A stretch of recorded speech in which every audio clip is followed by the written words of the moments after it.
Next one's from C.L. Murphy. The subject is AEW in the future. Question. Will AEW ever reach a level of popularity of WWE? The company's still young and Tony Khan is still learning how the business works. But I can't help but feel like they're always going to be chasing after WWE. If you think they can catch up, how long do you think it would take and what would they have to do to become a household name? Side note, I discovered your show about 6 months ago and it was a breath of fresh air. Keeping 100 is definitely everything the other wrestling podcasts are not. I'm glad I found this show. All right, thank you so much. Thank you. Thank you. And the other previous one that put us over, the guy from the Maui thing. No, the Maui was Punk. WWE will AEW will never reach the level of popularity of WWE because if they start getting close, the WWE will do what they always do and they'll adjust and do something and they'll just they'll widen the gap in the numbers again. I think I just don't think Tony. Tony's never had an experience doing this, and it's taken him 4 years to figure out you got to put like a thread in the show at some point. So I don't see these guys reaching the level of popularity of WWE because the WWE production machine is it's untouchable right now. It's a $9 billion company, so that's what I would say. What would you say, Conan? Yeah, it's going to be very, very hard. Just compare WWE. Well, when Vince Jr. took over, because I didn't see it before then. When Vince Jr. took over, just compare like their first WrestleMania.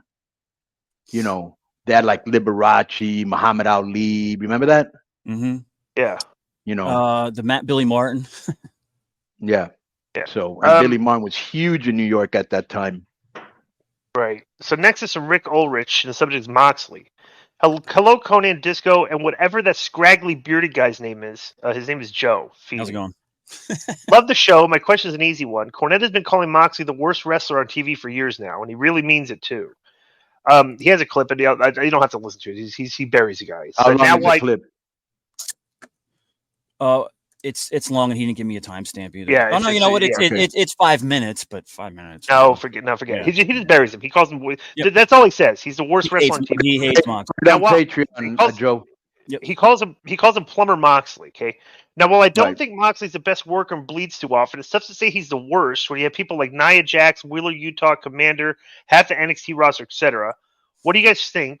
Who would you say is the greenest, or some of the greenest, or just not good wrestlers on national TV? Thanks. I'll say this about Moxley for like his matches. For a top guy, he's definitely one of the worst top guys in the business. He doesn't throw the punch. His matches are all the exact same. He bleeds. He does a standing spot where you form each other. Like, his matches are like carbon copies of the match before, like exactly the same match. And like I said, like he's supposed to be a brawler, and he doesn't look good when he brawls. He doesn't throw a punch very well. He doesn't sell. Like he no sells guys' offense. If a guy's punching him in the head, he's literally just not doing any selling for guys half the time. He's not that good. And we can do watch-alongs. I could critique his performance. He does not put effort into selling other guys' offense that well. And that's part of being a good worker. When you're working at the top level, you need to sell the other guys. Who are the greenest? I was a big Moxley fan from indie stuff that I saw, and then with the Shield and all through when he was Ambrose.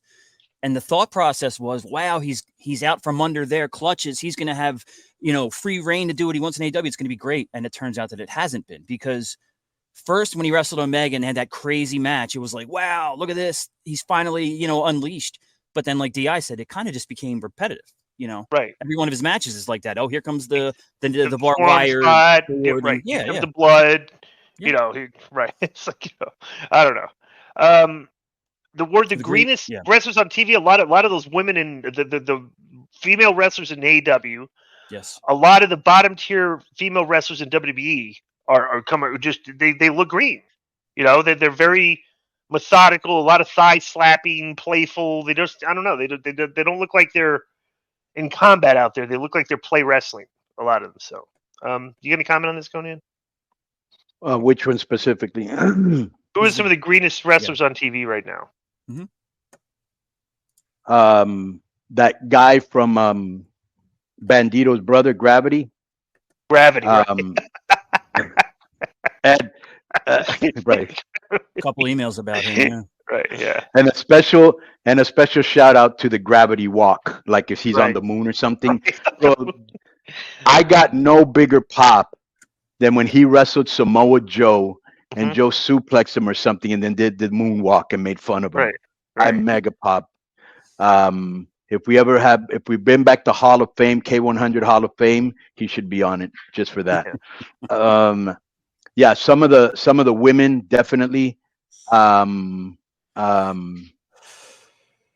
the NXT women, some of the but NXT's they're young.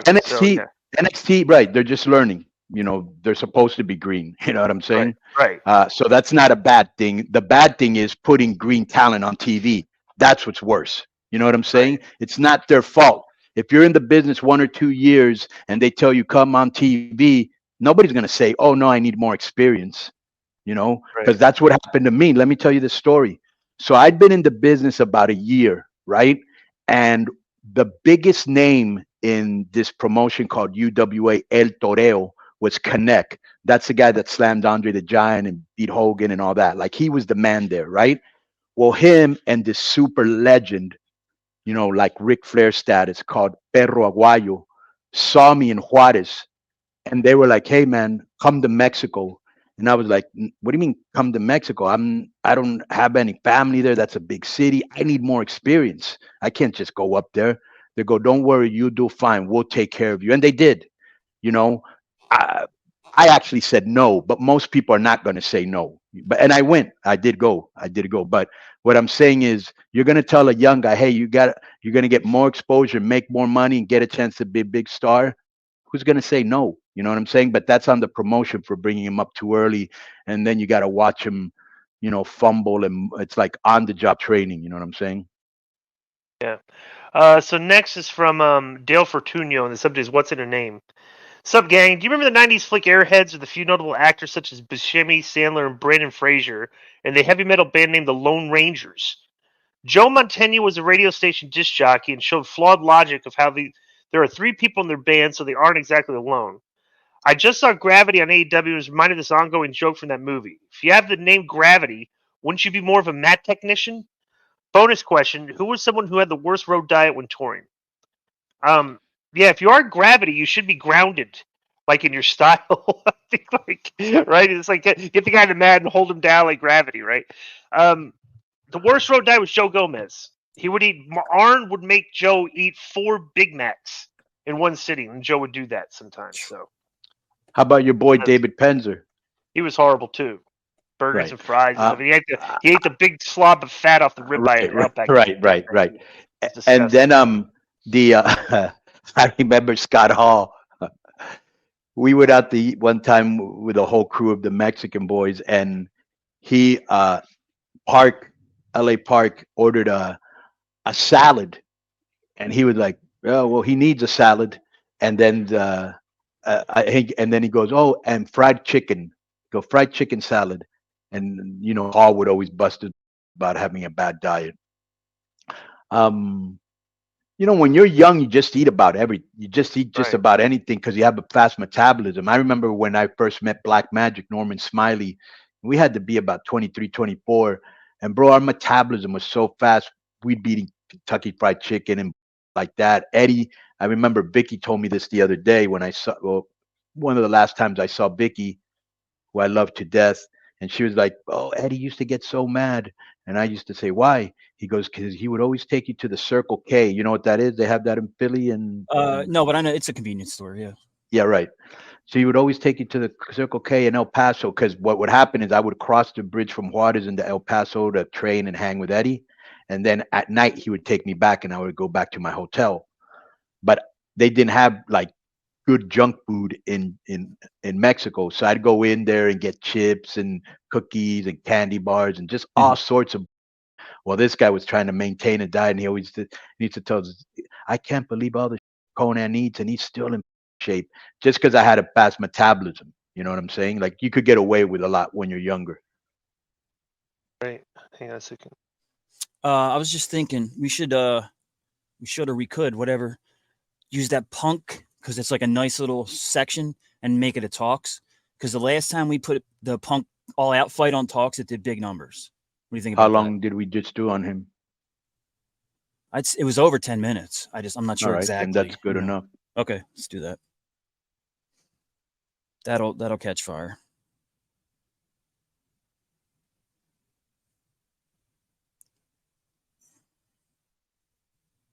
All right, next one's from Daddy Mac Daddy.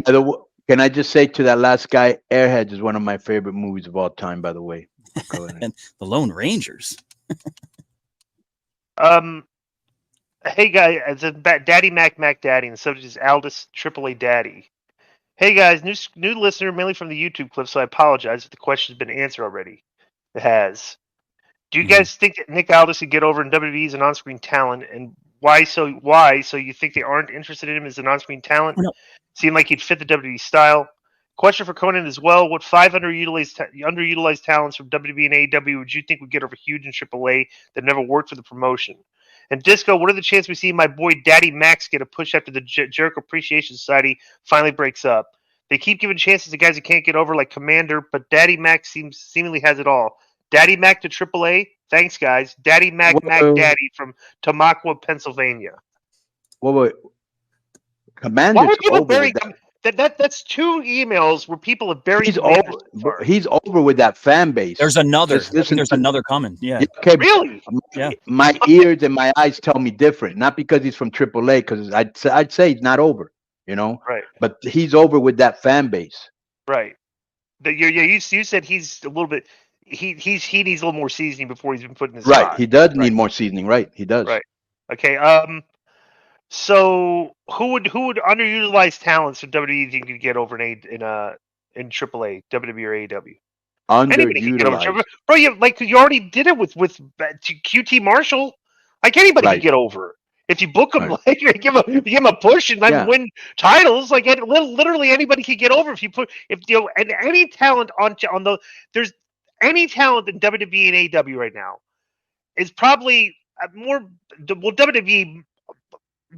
95% of the talent should be on TV, right? AEW, I'd probably say 85 to 90% because there's probably 10 to 50% of their roster you think are just too green for TV right now, but they do use them, right? But you could take those guys and put them in AAA or Mexico because like the style is different. You don't really. There's not a lot of like AAA like lucha style matches. Like you could probably get over easier wrestling lucha style if you get pushed than like you can in like America, because America you have to show personality for people to like you, right? In Mexico, the matches are kind of like they're more based on athleticism, acrobatic, stuff like that. But everything else you do besides that would be what you would get the talent over. But I'd say anybody. Would you agree with that? You could get over anybody in AAA? Not anybody. But I will say that would you consider Ricochet an underutilized talent? No, not anymore, right? No. Yeah, he wrestled big pay-per-view match against Logan Paul. Right. Okay. Yeah. I would have put him there, but I'll put because that's the key word, underutilized talent, right? Like, I think obviously this is a no-brainer, but Hector Garza and the other guy, Carrillo, his cousin, would get mega over in Mexico. But he said never worked in AAA, right? The Viking Warriors would get super over, and they didn't work for AAA. They worked for Crash. Right. That's just like one right off of the top. Will the Iron Savages get over? I don't think so. Well, but Gravity. I'll say this. Chad Gable. Is Gravity over in AAA? He's not. Was Gravity over? Was he? Where was he from? No, he's just Bandito's brother. He basically, if Tony likes you, he lets you bring in your friends. You know what I'm saying? And give him a tryout. Right. I think he's very green. Okay, I want to talk real quick about the Triple Mania. Right. I thought that Rush left Triple Mania, or was that an angle? Because I saw he was back in was that him that was back in Triple Mania? Okay, so that was like that was storyline stuff that he had quit he left AAA and stuff like this. That was storyline. Right. Okay. All right. Cool. So because that was a big thing. Like I thought that him. Yeah, you played that pretty well in the show, so you could have actually said that was a storyline when the story went out that Rush left AAA. So, Yeah, so it could get back to Mexico, and then it's Right. no longer a surprise. Right, So right. Bro, there's people. Everything I say on this show is now regurgitated in Mexico Right. in the way they want it to be read. I'm like, Right. bro, there's more to that. So, Right. you're damned if you do, damned if you don't. We can only do what we do. And if people know me, bro, not just me. You just got to read everything, not just clickbait. Yeah. I want to say this. I think we should all, Joe, me, and you, that when we're being recorded, when we're on camera like this, I think we should all fold our hands like Solo when we're doing the show. The whole show. No, he has his hands outside his arms. Joe. Outside his arms? He doesn't fold them in his arms. He has them outside his arms like this. Interesting. Right. Yeah.